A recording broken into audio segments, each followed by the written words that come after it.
आज हम लोग स्पीयरमैन टेस्ट और केंडाल टेस्ट देखेंगे, जिसके थ्रू हम लोग फीचर सिलेक्शन करेंगे।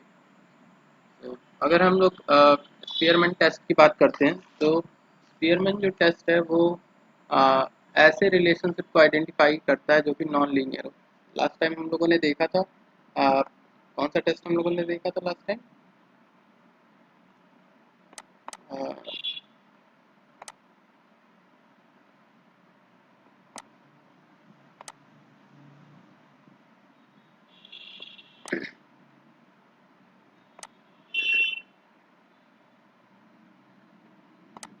दो तरीके की रिलेशनशिप होती है, एक होती है लीनियर, एक होती है नॉन लीनियर। ठीक है, जो पियर्सन टेस्ट हम लोगों ने देखा था, पियर्सन टेस्ट में क्या होता है कि अगर x बढ़ रहा है, सपोज ये x एक्सिस है, ये y एक्सिस है, तो अगर x बढ़ रहा है तो y भी बढ़ेगा।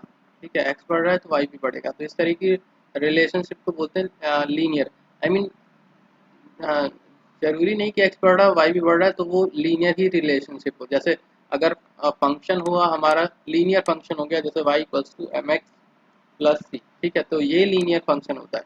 अब यहीं पर अगर किसी x की अगर कोई पावर हम लोग कर देते हैं, जैसे y equals to X square, ठीक है, x टू द पावर 2। ठीक है, अगर हम ये ले लें तो उस केस में क्या होगा, हमारा जो फंक्शन होगा वो कुछ इस तरीके से होगा,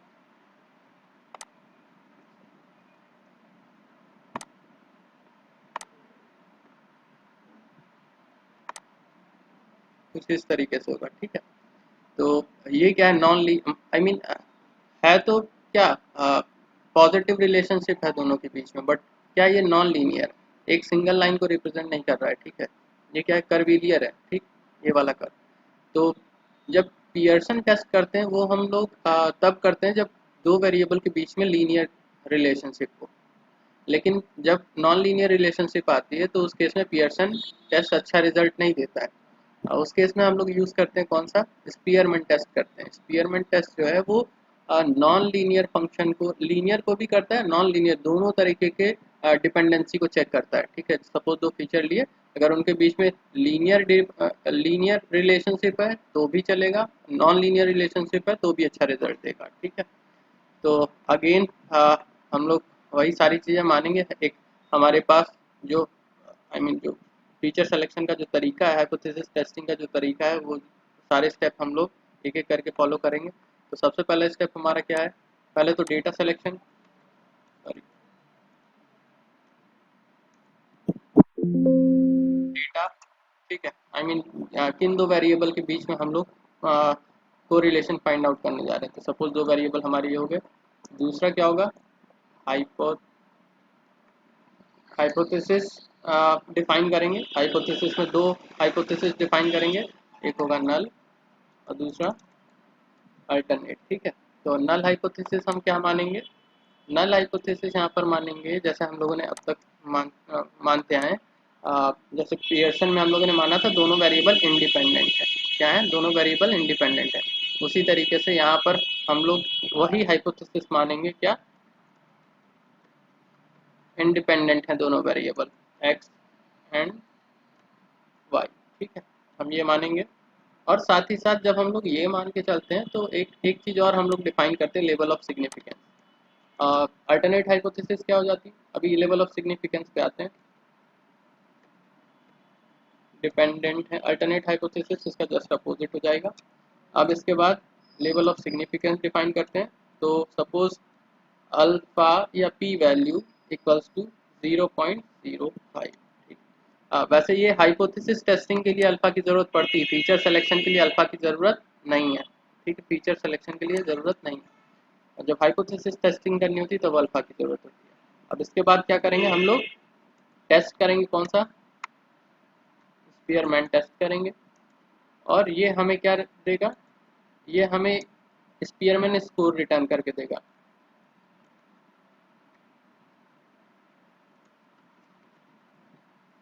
स्पीयरमैन टेस्ट, स्पीयरमैन स्कोर। ठीक, स्पीयरमैन स्कोर को अब हमें क्या करना है, इसके बेसिस पे हम लोग हाइपोथेसिस टेस्टिंग करेंगे। आप स्पीयरमैन टेस्ट से जो स्कोर मिला है उसको हम लोग पहले टेबल में चेक करेंगे, स्पीयरमैन टेबल में चेक करेंगे कि इस अल्फा के लिए स्पीयरमैन स्कोर कितना होना चाहिए। अगर उससे ज़्यादा हमारा निकल के आया है स्कोर, तो हम कहेंगे कि नल हाइपोथेसिस रॉन्ग है, और अगर कम निकल के आए तो नल हाइपोथेसिस करेक्ट है। तो हाइपोथेसिस रॉन्ग होने का मतलब क्या है, नल हाइपोथेसिस रॉन्ग होने का मतलब क्या है, ये दो फीचर जो हमने चूज किए हैं वो डिपेंडेंट होंगे, मतलब एक्स और वाई के बीच में एक रिलेशनशिप होगी, या तो वो पॉजिटिव होगी या तो निगेटिव होगी, ठीक है, या तो पॉजिटिव होगी या तो निगेटिव होगी, ठीक है। और अ, खैर अभी आगे बात करते हैं। तो कोरिलेशन, खैर खैर ठीक है, आगे बढ़ते हैं आगे बढ़ते हैं। नेक्स्ट इसके बाद हमें क्या करना है, कंपेयर करना है। कंपेयर करेंगे इन दो, हम आई मीन जो अल्फा की वैल्यू होगी, सॉरी अल्फा के बेसिस पे जो स्पीयरमैन स्कोर होगा, जो हमारा स्कोर निकल के आया उसके बेसिस पे हम लोग रिजेक्ट करेंगे या एक्सेप्ट करेंगे नल नल हाइपोथेसिस, ठीक है। तो ये सारे प्रोसेस हैं, जबकि फीचर सिलेक्शन के लिए हमें क्या करना है, सिंपल। सपोज हमारे पास चार फीचर हैं, x1, x2, x3, x4 है। तो हमें क्या करना है, और टारगेट टारगेट वेरिएबल सपोज हमारा y है, तो हमें क्या करना है, x1 y के लिए, सॉरी x1 y के लिए हमें स्कोर आइडेंटिफाई करना। सपोज इसका स्कोर आए 0.02, ठीक है। फिर x2 y के लिए स्कोर हमें, सॉरी ये गलत लिख रहे हैं, हमें कुछ इस तरीके से करना है। अच्छा ये unsupervised algorithm, Spearman unsupervised algorithm है, तो यहाँ पर हमें अ, जो आउटपुट लेवल की ज़रूरत नहीं है, इनपुट लेवल के बीच में हम कोरिलेशन फाइंड आउट कर रहे हैं। यहाँ बेसिकली हम क्या कर रहे हैं, फीचर सेलेक्शन के लिए हम सिर्फ वही फीचर सेलेक्ट करेंगे जो रिडंडेंट ना हो। आई मीन अगर सपोज x1 और x2 हाईली कोरिलेटेड हो गए तो इनमें से हम एक को ड्रॉप कर देंगे। तो यहाँ पर जो हम लोग फीचर का सिलेक्शन कर रहे हैं वो कोरिलेशन के बेसिस पे कर रहे हैं। अगर ये दोनों फीचर कोरिलेटेड हुए तो हम इन दोनों में से एक सेलेक्ट करेंगे, या फिर ये और ये कोरिलेटेड हुए तो इन दोनों में से कोई एक सेलेक्ट करेंगे, या फिर ये और ये कोरिलेट हुए तो इन दोनों में से कोई एक सेलेक्ट करेंगे, ठीक है। तो इस तरीके से हम लोग क्या करते हैं, फीचर का सिलेक्शन करते हैं। तो जब हम लोग ये सारे फीचर पास करेंगे, ठीक है, कोरिलेशन में, तो हमें एक मैट्रिक्स मिलेगी, सब हर हर एक फीचर के करस्पॉन्डिंग, इस तरीके से, ठीक है। जैसे x1 और x1 को जो हम लोग स्पीयरमैन टेस्ट में सेंड करेंगे तो इसके बीच का जो कोरिलेशन होगा वो सबसे ज़्यादा होगा, 1 के करस्पॉन्डिंग होगा। और स्पीयरमैन स्कोर जो होता है वो 1 से लेके -1 के बीच में होता है, ठीक है। 1 से लेके -1, मतलब 1 मतलब हाईली कोरिलेटेड, -1 मतलब निगेटिव में कोरिलेटेड, मतलब पोलैरिटी क्या है उनकी, अपोजिट है, मतलब x बढ़ रहा है तो y घट रहा है, x बढ़ रहा है तो y घट रहा है। अगर जीरो आ गया तो जीरो का मतलब कोई रिलेशनशिप नहीं, और इनके बीच में कोई भी वैल्यू हो सकती है। अगर सपोज आया 0.02 तो इसका मतलब क्या है कि कोरिलेटेड है लेकिन बहुत थोड़ा सा है। अगर 0.9 आ गया तो उस केस में लगभग एक दूसरे के इक्विवेलेंट है। अगर एक आ गया तो श्योर एक दूसरे के इक्विवेलेंट है, ठीक है। तो अगर, अच्छा, अगर सपोज आ गया -0.9 तो है तो एक दूसरे से रिलेटेड बट निगेटिव, मतलब एक बढ़ रहा है तो दूसरा घट रहा है, ठीक है। तो जब हम लोग सेम वेरिएबल के बीच में कोरिलेशन फाइंड आउट करेंगे तो दोनों एक दूसरे के क्या होंगे, सेम होंगे, तो वहाँ पर हमें जो कोरिलेशन वो मिलेगा वो क्या मिलेगा, 1 मिलेगा, ठीक है। और सपोज x2 के बेसिस पे हम लोगों ने चेक किया, तो आई मीन x1 और x2 को चेक किया, सपोज मिला x 0.2, ठीक। उसी तरीके से सारे के सारे हम चेक करेंगे, सारे के सारे चेक करेंगे और पूरी ये टेबल भर लेंगे, मतलब x2 की रिलेशनशिप x2 x3 के साथ, x4 के साथ, x1 के साथ, इस तरीके से सबकी रिलेशनशिप चेक करेंगे कितनी परसेंट है, ठीक है। 1 से -1 के बीच में आंसर मिलेगा, और उस बेसिस पे हम लोग डिसाइड करेंगे कि सपोज सपोज मान लेते हैं कि यहाँ पर x2 और x1 के बीच में जो रिलेशनशिप आया 0.9 है, ठीक है। तो हम क्या करेंगे, हमें पता है कि 90% डेटा मैच कर रहा है, तो हम x1 या x2 में से कोई एक सेलेक्ट करेंगे, ठीक है। तो इस तरीके से फाइनल हमें एक मैट्रिक्स मिलती है, उस मैट्रिक्स के बेसिस पे हम लोग फीचर का सिलेक्शन करेंगे, ठीक है ना। अब जो मेन फंडा है, इतनी चीज़ें तो हम लोग कर लेंगे। जो मेन चीज़ है वो क्या है, स्पीयरमैन टेस्ट कैसे परफॉर्म करेंगे, उसका एक फार्मूला होता है। मतलब अगर दो डिस्ट्रीब्यूशन है उनको अगर कंबाइन कर रहे हैं तो कैसे करेंगे, तो एक फार्मूला हमें दिया गया है, उसके बेसिस पे हम लोग कंबाइन करके एनालिसिस करेंगे। ठीक है, आई होप इतनी चीज़ें क्लियर हुई होंगी। किसी कोई कंफ्यूजन है तो पूछ सकते हैं।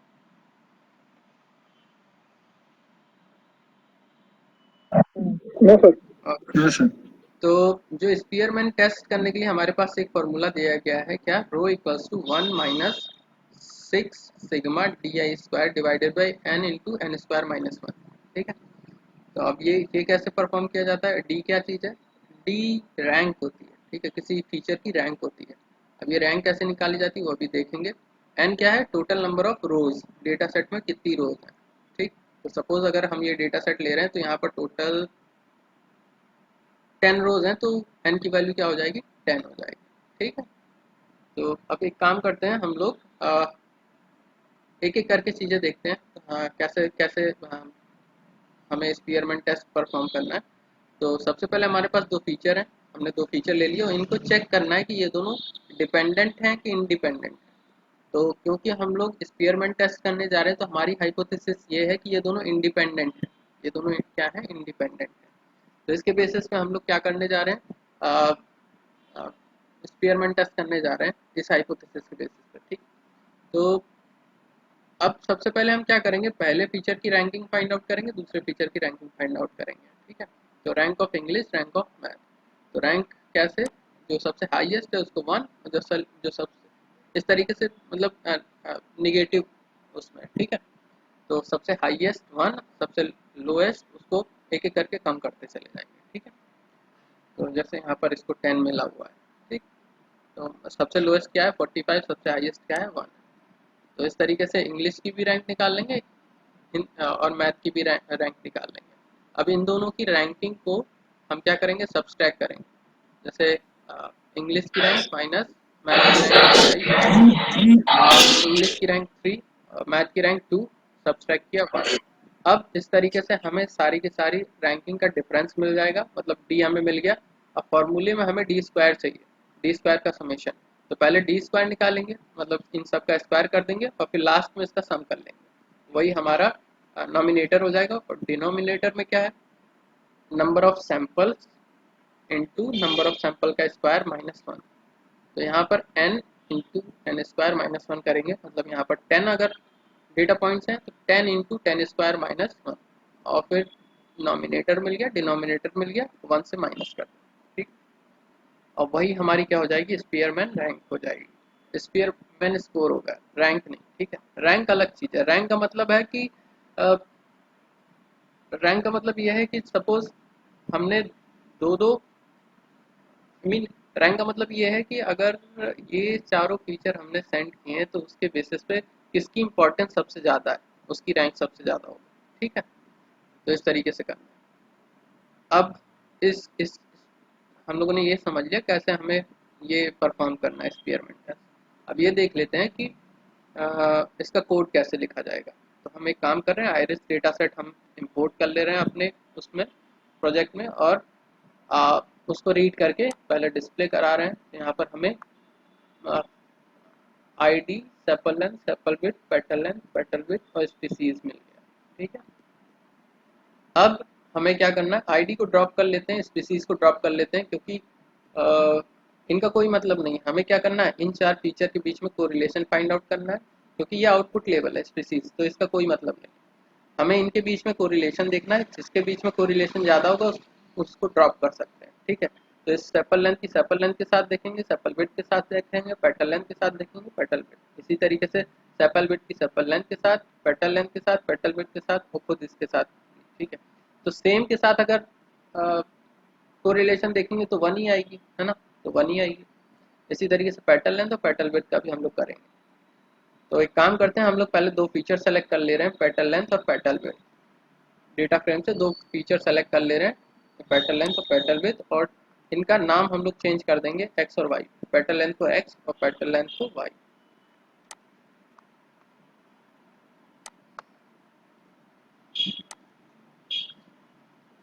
अब हमें अगर रैंक निकालनी है हमें अगर रैंक निकालनी है किसी भी फीचर की, जैसे हमारे पास एक्स और वाई है, उनकी रैंक निकालनी है, या तो मैनुअली कोड कर सकते हैं, नहीं तो हमारे पास साईपाई स्टैट के अंदर रैंक डेटा नाम का एक फंक्शन है जिसके थ्रू हम लोग रैंक निकाल सकते हैं।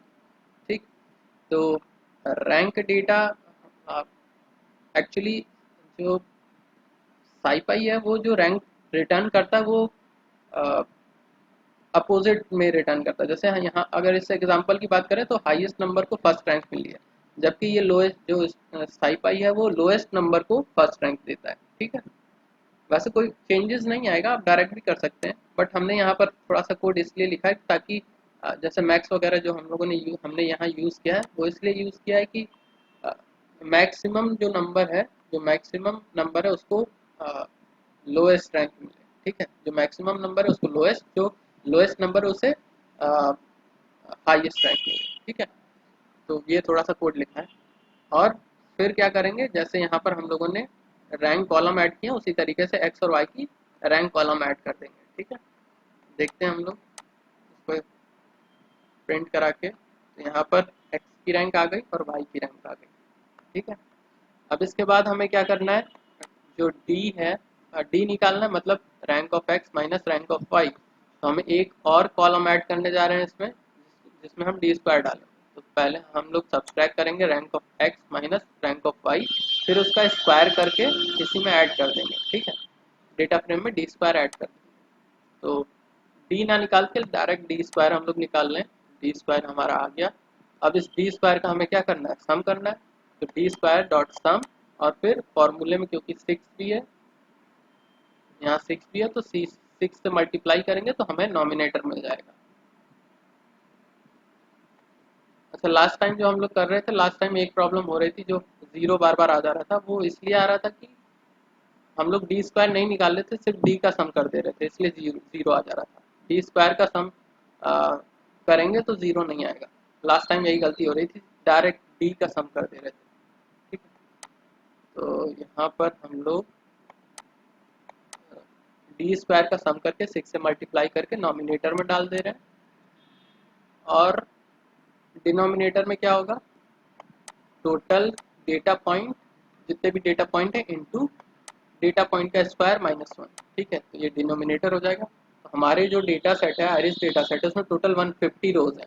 तो 150 रोज के हिसाब से n की वैल्यू क्या हो गई, 150। तो n into N square minus one, यही है denominator, n into N square minus one. तो 150 इंटू 150 माइनस वन। तो डिनोमिनेटर हम लोग निकाल ले रहे हैं। अब नॉमिनेटर डिवाइडेड बाय डिनोमिनेटर निकाल ले रहे हैं। अब फॉर्मूले के हिसाब से इसको क्या करेंगे, वन से सब्सट्रैक्ट कर देंगे। तो वन से हम सब्सट्रैक्ट करके जो स्पीयरमैन स्कोर है वो निकाल ले रहे हैं। तो पेटल लेंथ और पेटल वेट का जो स्पीयरमैन स्कोर है वो 93 है, मतलब ये हाईली कोरिलेटेड है। क्या है, हाईली कोरिलेटेड। तो इस तरीके से हमने दो फीचर के बीच में निकाल लिया, है ना, स्पीयरमैन रैंक। अब एक काम करते हैं, हर एक फीचर का हर एक फीचर के साथ निकालते हैं। तो जितना भी कोड अभी ऊपर हम लोगों ने देखा था उसके लिए हमने एक फंक्शन बना दिया है। अब इसमें एक एक फीचर पास करते जाएंगे, और उन दोनों फीचर को, मतलब दो दो फीचर पास करते जाएंगे, और ये फंक्शन उन दोनों के बीच का कोरिलेशन रिटर्न करता चला जाएगा। ठीक है। तो हम क्या करेंगे, एक फॉर लूप लगाएंगे, जिसमें df डॉट कॉलम से पहले एक फीचर उठाएंगे, फिर इनर इनर जो फॉर लूप है उसमें उससे भी df का एक कॉलम उठाएंगे और सेंड करेंगे स्पीयरमैन स्कोर, जो अभी हम लोगों ने फंक्शन लिखा है उसमें पहला कॉलम और दूसरा कॉलम को पास करते जाएंगे, और जो भी स्कोर आएगा उसको हम लोग एक लिस्ट में स्टोर करते चले जाते हैं, ताकि इसको हम लोग बाद में प्लॉट कर सकें। ठीक है। अ, जैसे क्या हो रहा है कि जैसे सपोज सेपल लेंथ यहाँ पर आया, अब यहाँ पर नेक्स्ट जो इनर लूप होगा वो पहले सेपल लेंथ के लिए चलेगा, मतलब सेपल लेंथ, फिर दूसरी बार ये फॉर लूप फिर से एग्जीक्यूट होगा, तो सेपल लेंथ सेपल बिट, फिर लूप एग्जीक्यूट होगा सेपल लेंथ पेटल लेंथ, और फिर से लूप एग्जीक्यूट होगा तो सेपल लेंथ और पेटल विड्थ। ठीक है। नेक्स्ट टाइम आई में क्या जाएगा, सेपल विड्थ। ठीक है। तो सेपल सेपल विड्थ और सेपल लेंथ, सेपल विड्थ और पेटल लेंथ, नहीं सॉरी, सेपल विड्थ और सेपल विड्थ अगेन दोनों सेम सेम वेरिएबल आएंगे, ठीक है। फिर सेपल विड्थ और पेटल लेंथ और सेपल विड्थ और पेटल विड्थ, ठीक है। तो इस तरीके से दो दो फीचर हम सेंड करते रहेंगे, उनका स्कोर एक लिस्ट में स्टोर कर ले रहे हैं और फिर उस लिस्ट को प्लॉट करेंगे।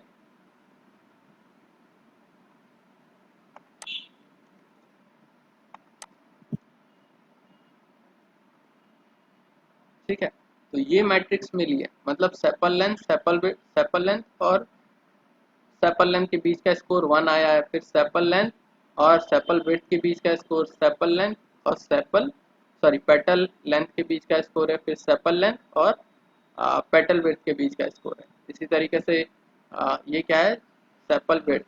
इस तरीके से हर एक के बीच का हम लोगों ने निकाल लिया क्या, स्पेयरमैन स्कोर।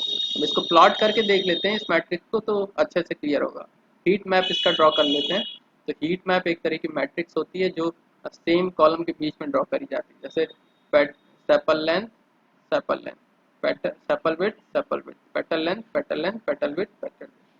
अब यहाँ पर हम देख सकते हैं कि सेपल लेंथ और सेपल लेंथ के बीच का स्कोर क्या है, 1, क्योंकि हाईली कोरिलेटेड। फिर सेपल लेंथ और सेपल विड्थ के बीच का स्कोर है -0.12, मतलब ये दोनों क्या है, एक दूसरे के इन्वर्सली प्रोपोर्शनल, लेकिन लगभग ये जीरो के बराबर है।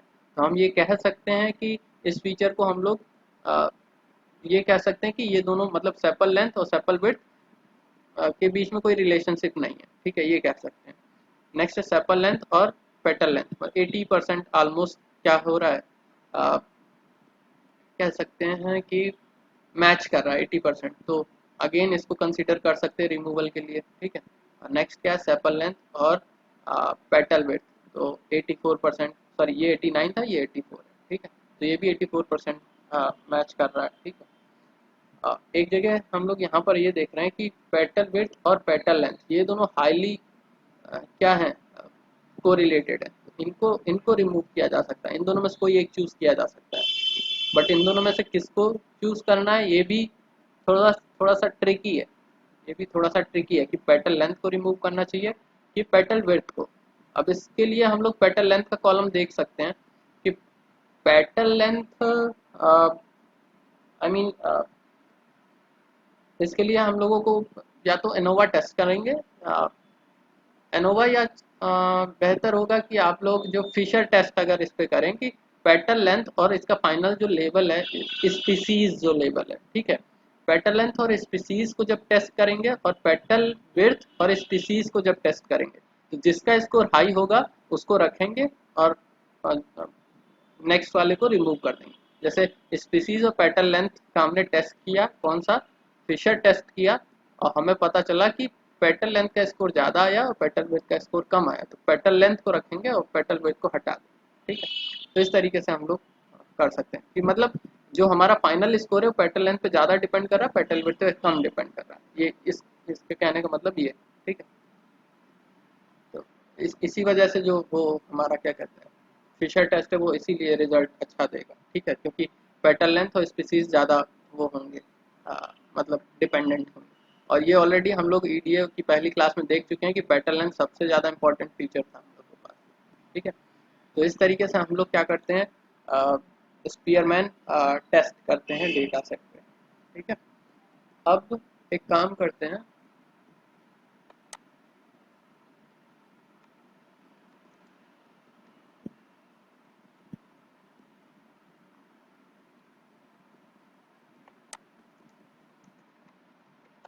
ये तो हम लोगों ने फीचर क्या किया, हम लोगों ने फीचर का सिलेक्शन किया है, ठीक है।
ये जो है ये हमारी क्या है, स्पीयरमैन रैंक की वो है टेबल।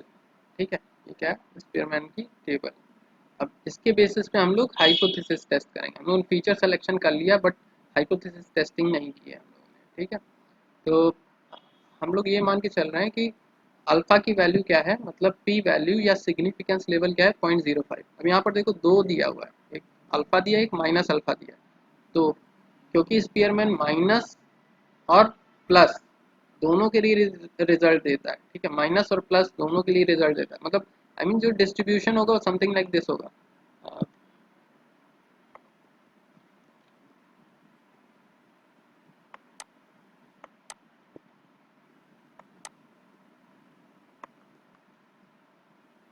जो वैल्यूज होंगी वो इस तरीके से डिस्ट्रीब्यूट हुई होंगी कि ठीक ये क्या होगा हमारा, 0, -1, 1। ठीक है, तो इस वजह से अल्फा की वैल्यू निगेटिव में होगी, पॉजिटिव में होगी, दोनों केस में होगी। ठीक है, तो हम लोग टेबल में चलते हैं और टेबल में देखते हैं। सपोज पॉजिटिव के लिए हमें देखना है तो 0.05, 0.05 के लिए डिग्री ऑफ फ्रीडम क्या है, हमारे हमारे फीचर की डिग्री ऑफ फ्रीडम क्या है। तो डिग्री ऑफ फ्रीडम के बेसिस पे हम लोग आइडेंटिफाई करेंगे कि जो सिग्निफिकेंस लेवल होना चाहिए था वो कितना है। जैसे अभी हम लोगों ने 93 निकाला है, ठीक है, 93 निकला था पेटल लेंथ और पेटल विड्थ के केस में। ठीक है, तो डिग्री ऑफ फ्रीडम एग्जैक्टली हमारा कितना होगा, 150। 150 है तो 150 मोर देन 150 में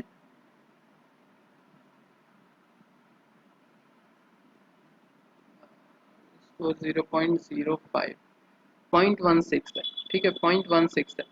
तो क्योंकि 100 तक दिया है तो इससे क्या होगा, कम ही होगा, इससे ज़्यादा नहीं होगा।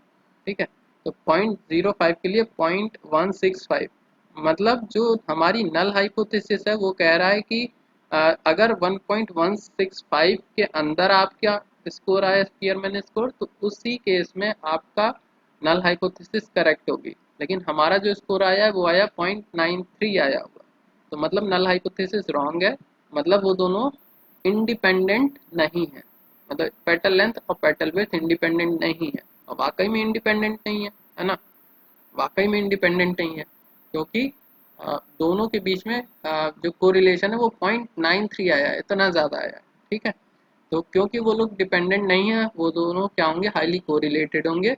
और पॉजिटिव और निगेटिव बताता है कितना कोरिलेटेड होंगे। पॉजिटिव में क्योंकि 0.93 के पास है मतलब हाईली कोरिलेटेड है, 1 के पास है तो मतलब हाईली कोरिलेटेड है। ठीक है, तो यहाँ से हमें पता चला कि नल हाइपोथेसिस हमारी गलत है। तो इस तरीके से हम लोगों ने हाइपोथेसिस टेस्टिंग भी की कि ये टेबल देख के, स्पीयरमैन टेबल देख के हमें पता चला है कि जो क्रिटिकल वैल्यू होनी चाहिए थी कि अगर ये दोनों इंडिपेंडेंट होते तो 0.16 होनी चाहिए थी, जबकि हमें क्या मिला है, 0.93 मिले। ठीक है, तो इस तरीके से हम लोग क्या करते हैं, हाइपोथेसिस टेस्टिंग भी करते हैं। खैर फिलहाल अ, अभी हम लोग क्या करते हैं, आगे बढ़ते हैं। और अच्छा, अगर सपोज आपको ये पता करना है कि जैसे क्रिटिकल वैल्यू सॉरी जो सॉरी जो स्पीयरमैन वैल्यू हमें मिली है 0.93, जैसे अभी हम लोग सिर्फ पेटल लेंथ और पेटल विड्थ के केस में जब हम लोग कैलकुलेट कर रहे थे जो 0.93 है, तो इसका सिग्निफिकेंस लेवल क्या है एग्जैक्टली। जैसे हमें टेबल तक नहीं जाना है, टेबल तक नहीं जाना, हम चाहते हैं कि इसका सिग्निफिकेंस लेवल हमें मिल जाए। अगर वो 0.05 से कम होगा तो हम नल हाइपोथेसिस को रॉन्ग कर देंगे, और आ, अगर 0.05 से क्या होगा, लेस होगा, मीन 0.05 से